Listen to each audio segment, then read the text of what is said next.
Lundi 29 septembre 2014, bonjour à tous et bienvenue à cette édition d'information de la mi-journée sur Canal 7, votre chaîne panafricaine.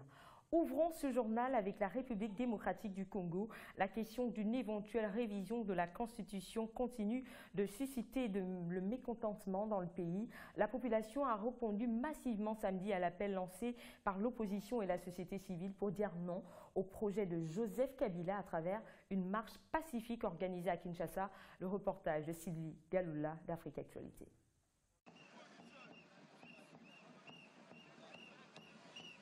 Tôt le matin, la place de l'échangeur des Limété est prise d'assaut par les manifestants venus des quatre coins de la capitale congolaise pour répondre à l'appel lancé par l'opposition de la RDC et la société civile. Cette marée humaine quitte ces lieux mythiques situés à l'est de la ville de Kinshasa pour le boulevard du Cinquantenaire en passant par le boulevard Lumumba. Un seul message est visible sur les calicots, t-shirts et pancartes. Le peuple congolais dit non à la révision constitutionnelle. Vital Kamerhe, président de l'UNC, et Bruno Mavungu de l'UDPS invitent les forces vives de la nation à rester vigilants. Parce que l'article 64... Nous sommes tous Congolais. Et l'article 64 de notre Constitution nous donne le pouvoir de dire non à tous celui qui tente à exercer le pouvoir en violant la Constitution du pays. La RDC, c'est votre pays. Vous avez le devoir sacré de le défendre. La société civile congolaise qui s'associe à cette action pacifique réaffirme sa position. Elle n'accepte pas la révision constitutionnelle.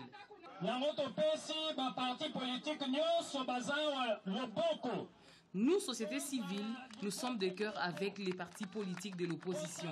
Nous aussi, nous disons non à la révision de la Constitution et non au changement de l'article 220 de cet instrument.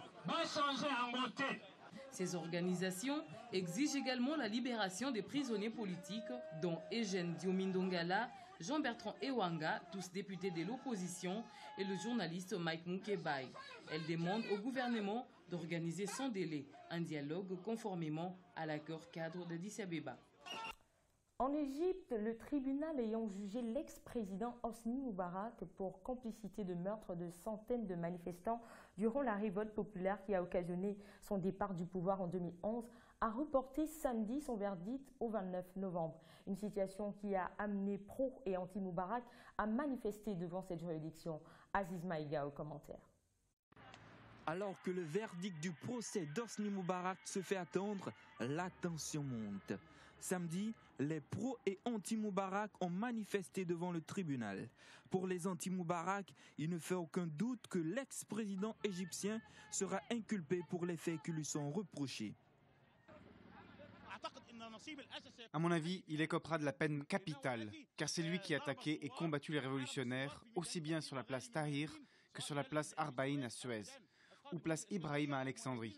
C'est le procès d'une nation, le procès de la révolution, celui du pharaon face au peuple.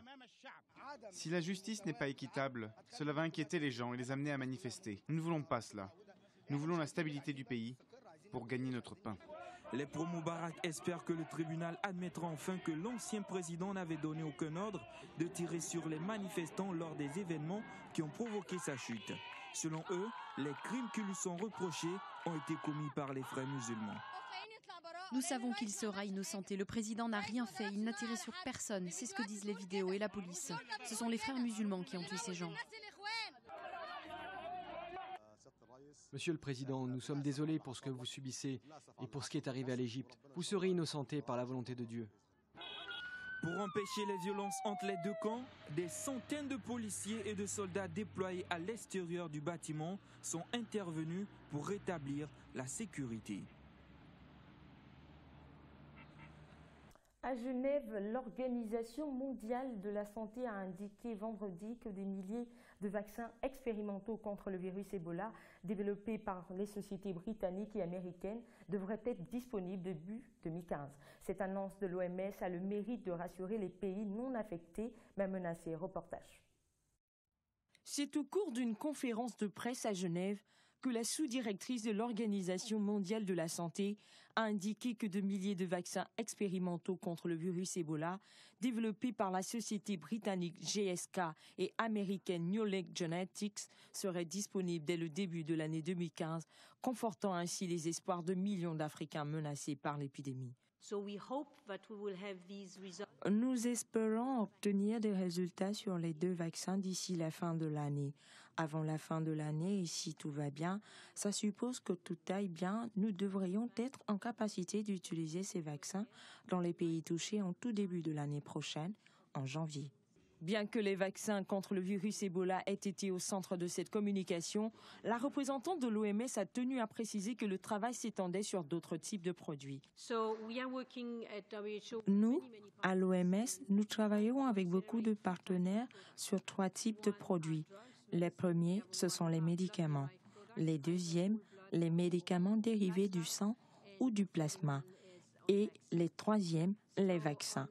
Nous avons travaillé sur certains médicaments qui sont les plus efficaces, qui ont prouvé en tout cas leur utilité dans la lutte contre Ebola, et nous nous concentrons dessus. L'Organisation mondiale de la santé a averti que l'épidémie était en croissance explosive et pourrait, en l'absence d'un renforcement significatif de moyens, toucher 20 000 personnes d'ici le mois de novembre. Au Rwanda, les amoureux des livres tentent de sauver l'art de la lecture. Les associations se mobilisent pour célébrer le livre et les éditeurs. Isaro Foundation s'est ainsi engagée à offrir gratuitement des livres dans des lieux publics. Notre correspondant d'Afrique Actualité pour les détails.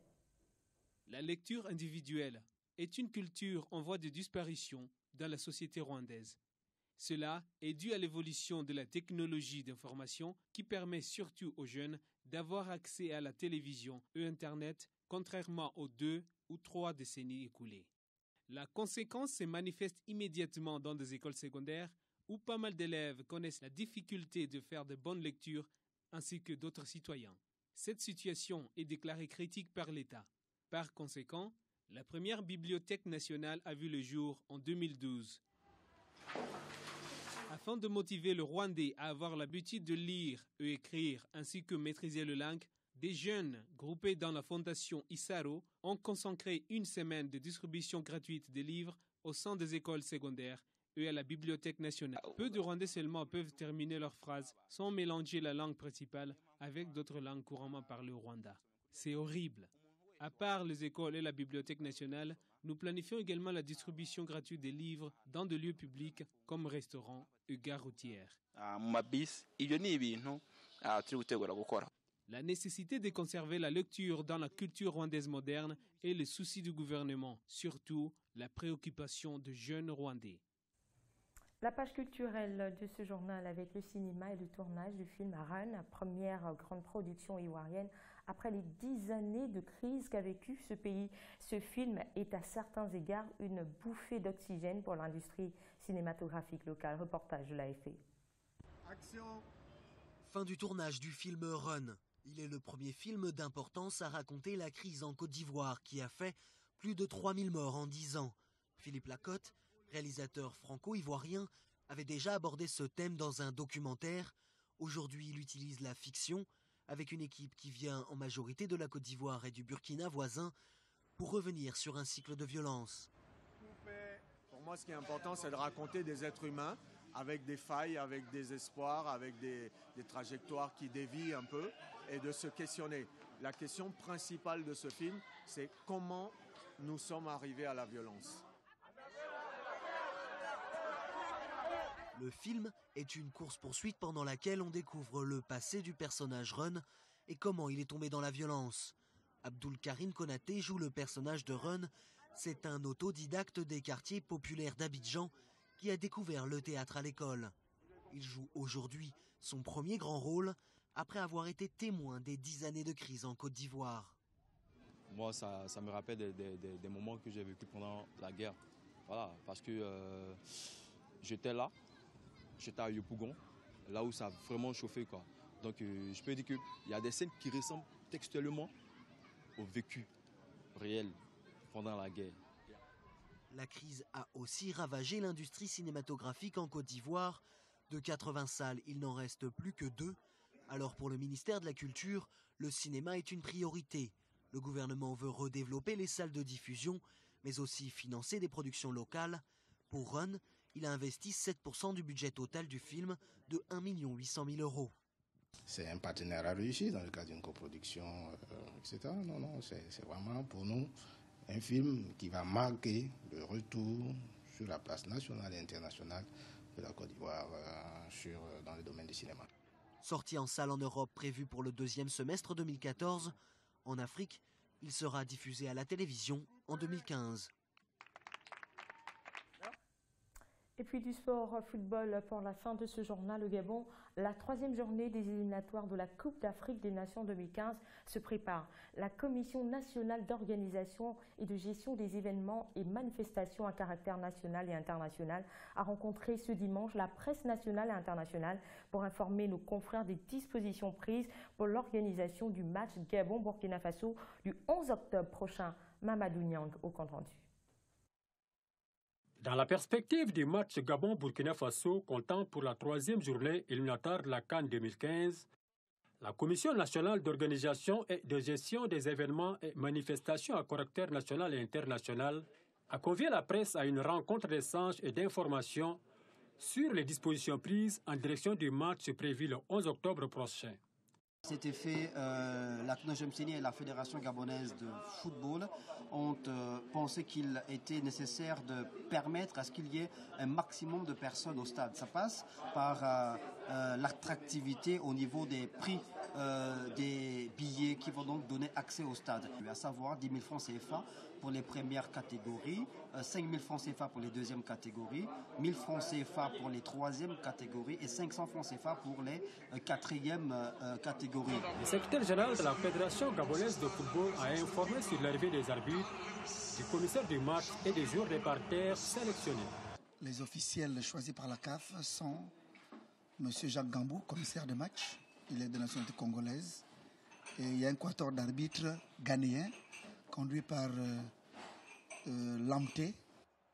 Les journalistes espèrent que les manquements enregistrés lors du match Gabon-Angola seront corrigés pour une meilleure organisation. Vous savez, ce n'est pas la première fois que la CNOM-GMCI réunit la presse effectivement pour essayer d'échanger avec elle pour une éventuelle meilleure organisation pour les événements futurs.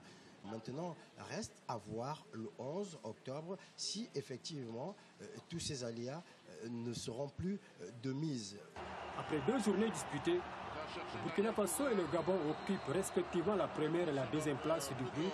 Ils devancent le Lesotho et l'Angola, classés respectivement 3e et 4e. Voilà, c'est la fin de cette édition d'information sur Canal 7, votre chaîne panafricaine. Merci de nous avoir suivis. À demain 13h. Au revoir.